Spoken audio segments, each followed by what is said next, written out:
अभी तक हमने जाना कि एसआईपी क्या होती है, एसआईपी कितने तक की शुरू कर सकते हैं, एसआईपी कहाँ से शुरू कर सकते हैं, कैसे शुरू कर सकते हैं, ये सब बातें अभी तक हमने जानी है। लेकिन आज हम बात करेंगे कि अगर आपने एसआईपी ले ली है, एसआईपी शुरू कर ली है, आपने 5 साल के लिए ली है, 10 साल के लिए ली है, 15 साल के लिए ली है, तो कहीं आपको नुकसान तो नहीं हो जाएगा, कहीं आपका पैसा डूब तो नहीं जाएगा। आज हम इसी विषय पे बात करेंगे। देखिए होता क्या है, हम गृहणियां छोटी छोटी बचत करती हैं और सोचती हैं कि हमारे पैसे सही जगह पे सही दिशा में निवेश हो जाए, ताकि जब कुछ सालों बाद हमें उसका रिटर्न मिले तो हम उन पैसों को अपने घर के कामों में, बच्चों की पढ़ाई में, शादी ब्याह में, इमरजेंसी फंड में, कई काम होते हैं, हम उन पैसों को वहां पे यूज कर सके। लेकिन जब आपको पता चले कि आपने एसआईपी ली है और कुछ सालों बाद ही आपको नुकसान हो गया है, आपको लगेगा कि कितना मेरे साथ बुरा हुआ है, कि काश मेरे साथ ऐसा ना हुआ होता। तो आज मैं आपको यही जानकारी देने वाली हूँ। आज हम इसी विषय पे बात करेंगे हम सब मिलके कि हमें क्या करना चाहिए अगर हम एसआईपी ले चुके हैं। तो मैं कुछ पॉइंट्स बताऊंगी, ध्यान से सुनिएगा, कुछ बातें आपसे शेयर करूंगी। वीडियो पूरा देखिएगा, एंड तक देखिएगा और बिल्कुल भी स्किप मत कीजिएगा। तो नमस्कार दोस्तों, मैं हूँ ज्योति आनंद, आप देख रहे हैं पसंद है चले गृहिणी की बात जो सिर्फ गृहिणी की। सबसे पहले आपसे छोटी सी गुजारिश है कि अगर आपने चैनल को सब्सक्राइब नहीं किया तो प्लीज सब्सक्राइब कर लीजिए, और अगर आप फाइनेंशियली मजबूत होना चाहती हैं तो जरूर के जरूर ही चैनल को सब्सक्राइब कर लीजिए, और वीडियो अच्छा लगा होगा तो लाइक कीजिएगा, और कमेंट्स बॉक्स में मुझे जरूर बताइएगा कि आपके मन में कोई सवाल है, कोई बात है, वो सभी सवालों के जवाब उन सभी सवालों के जवाब देने की मैं पूरी पूरी कोशिश करूंगी। तो चलिए बताते हैं कि अगर आप एसआईपी ले चुकी हैं। देखिए सबसे पहले क्या होता है कि मान लीजिए हमने एसआईपी ली है, छोटी रकम से शुरू करी है, कोई करता है 500 रुपए से, कोई 1000 से, 2000 से, देखिए जिसकी जैसी पॉकेट अलाउ करती है। लेकिन सबसे पहले बात मैं आपको ये कहना चाहूंगी कि अगर आप एसआईपी ले चुकी हैं और आप शुरू कर चुकी हैं, तो आपको वही पैसा लगाना है जो आपको कुछ सालों तक यूज ना हो। यानी इमरजेंसी फंड को नहीं छेड़ना, क्योंकि इमरजेंसी फंड तो देखो हमने अपनी इमरजेंसी के लिए रखा है ना। तो एसआईपी में आप वही पैसा लगाइएगा जो आपको कुछ सालों तक इस्तेमाल में नहीं आना हो, भले छोटी रकम हो, लेकिन आपके हाथ में वो पैसा आए तो आए, लेकिन अच्छे रिटर्न के साथ आए। इमरजेंसी फंड को नहीं छेड़ना। अब बात करते हैं, मान लीजिए आपने एसआईपी ली है 5 साल के लिए, और आपने दी है, शुरू करी है उसको 3000 रुपए के, मैं एग्जाम्पल के तौर पे बता रही हूँ। मान लीजिए आपने 3000 रुपए महीना जो है एसआईपी जो है स्टार्ट कर चुकी है, तो आपने 5 साल में 3000 रुपए महीने के हिसाब से आपने 5 साल में कितने पैसे दिए, 1,80,000।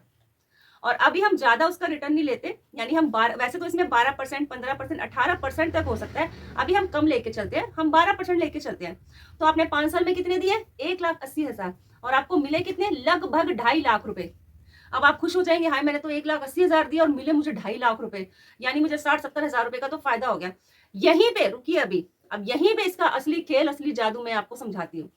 आपको तसल्ली हो गई, मेरे को 60-70 हजार मिले और आपने निकाल ली। लेकिन कभी आपने स्कूलों में पढ़ा होगा, स्कूल में हमें पढ़ाया जाता था कि चक्रवर्ती ब्याज, सुना है ना आपने। चक्रवर्ती ब्याज क्या होता है, यानी ब्याज पर ब्याज, यानी जिसे कहते हैं कंपाउंडिंग इंटरेस्ट। वही इसमें लगता है, और वहीं से अब मैं आपको इसका जादू बताऊंगी। मान लीजिए आपने 5 साल में ये सिर्फ निकाल ली, तो आपको सिर्फ 2.5 लाख लेके आपने ले लिए, निकाल ली, तोड़ दी, वही खेल खत्म। लेकिन अगर आप कह रही है कि मुझे अभी जरूरत ही नहीं है, मैं इसको और लंबा चलाना चाहती हूँ, तो आपने 5 साल की जगह उसको चला दिया कि चलने तो जितना चल रही है, 20 साल तक आपने चला लिया। एग्जाम्पल के तौर पे बता रही हूँ कि आपने 20 साल तक उसको चला लिया।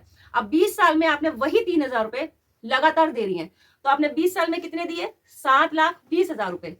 और आपको मिले कितने 20 साल में, ब्याज पर ब्याज लगकर पता है कितने मिले, लगभग 30 लाख रुपए के करीब आपको मिले। दिए कितने, 7,20,000, मिले कितने, 30 लाख के करीब लगभग। ज्यादा भी हो सकते हैं, मैंने सिर्फ 12% की एवरेज लगाई है, ये 15%, 18% तक भी हो सकता है। और अगर आप बीच में मान लीजिए 20 साल तक 3,000 कौन देगा, आप थोड़ी ना दे पाओगे इतने 3,000, आप 4 हो सकता है आपकी पॉकेट अलाउ करे 20 साल में, तो आप 3,500 भी कर सकते हो, 4,000 भी कर सकते हो, 4,500 भी कर सकते हो। और मैं तो कह रही हूँ आपके घर में बरकत बनी रहे, आप इतनी मतलब 10-10 हजार रुपए तक की महीने की सिप ले लो।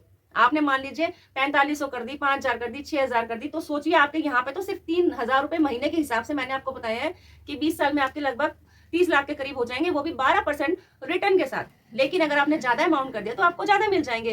तो अब कहाँ पे आपको फायदा हुआ, वो 5 साल वाली सिप जो आपने सिर्फ 2.5 लाख रुपए लगभग लेके तसल्ली कर ली, या फिर यहाँ पे जिसमें आपके सारे काम निकल जाएंगे, बच्चों की पढ़ाई भी निकल जाएगी, शादी ब्याह भी आराम से हो जाएगा, इमरजेंसी फंड भी हो गया, और तो आपकी रिटायरमेंट की भी चिंता खत्म हो गई।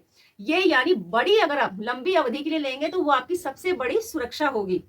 तो अगर आपको 5 साल तक जरूरत नहीं है, भाई हो सकता है कि आपको, देखिए मैं ऐसा नहीं कह रही कि आप मत निकालिए, अगर आपको जरूरत है 5 साल तक आप निवेश कर रही हैं तो आप निकाल सकती हैं। लेकिन आपको लग रहा है कि अभी मुझे जरूरत नहीं है, तो आप इसे चलने दो, बिल्कुल चलने दो, मत निकालो, क्योंकि यहीं पे आपके पूरे भविष्य की जो है सुरक्षा इसी लंबी अवधि पे टिकी है।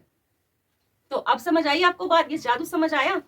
इसलिए कम अवधि कम सुरक्षा, लंबी अवधि ज्यादा सुरक्षा। तो ये था वीडियो बनाने का मेरा मोटिव। मैंने सोचा मैं आपके साथ शेयर कर लूं। अच्छा लगा होगा आपको। अगर अच्छी लगी है मेरी ये बातें, मेरी वीडियो में मेरी जो मैंने आपसे बातें शेयर करी हैं, फिर भी आपके मन में कोई कंफ्यूजन है, मैं बार बार बोल रही हूँ, कुछ पूछना चाहती हैं, बताना चाहती है, तो कमेंट्स कीजिए। सारे कमेंट्स का हम जल्दी से जल्दी जवाब देने की पूरी कोशिश करेंगे। तो मिलते हैं इसी तरह की इंटरेस्टिंग वीडियो में। तब तक के लिए नमस्कार बहनों।